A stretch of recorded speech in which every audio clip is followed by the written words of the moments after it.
Number 6, you're multiplying a 2 by 3. The first parentheses has 2 terms, and the second parentheses has 3 terms.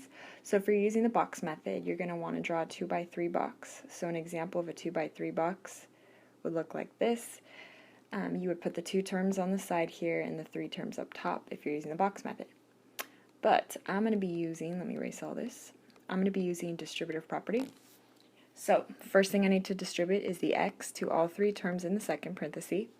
So when you're distributing x to the first term, x times x squared, remember the multiplication rule of exponents says if they have the same base, the base is x, you add the exponent, so it's 1 plus 2 more, so a total of 3. So x to the third. Distributing the x to the middle term here, x times 3x would be 3x squared. And then distributing the x to the last term, x times negative 6 is negative 6x. After we distribute the x to all 3 terms, then we distribute the negative 5 to all 3 terms. So negative 5 times x squared is negative 5x squared. Negative 5 times 3x is negative 15x. And negative 5 times negative 6 is positive 30. So looking at my list of terms, I have 6 terms, and I'm looking for what I can combine. And I want to represent my polynomial in standard form, so highest degree to lowest, or highest exponent to lowest.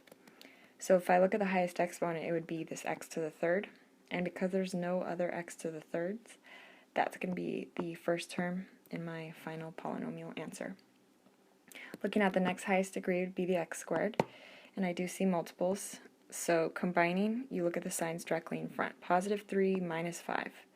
So 3 minus 5 would be negative 2. So to the list down here, I would have negative 2x squared. Next, I would be combining the x's, and there is multiple. So negative 6 minus 15 more. Negative 6 minus 15 more would be negative 21x.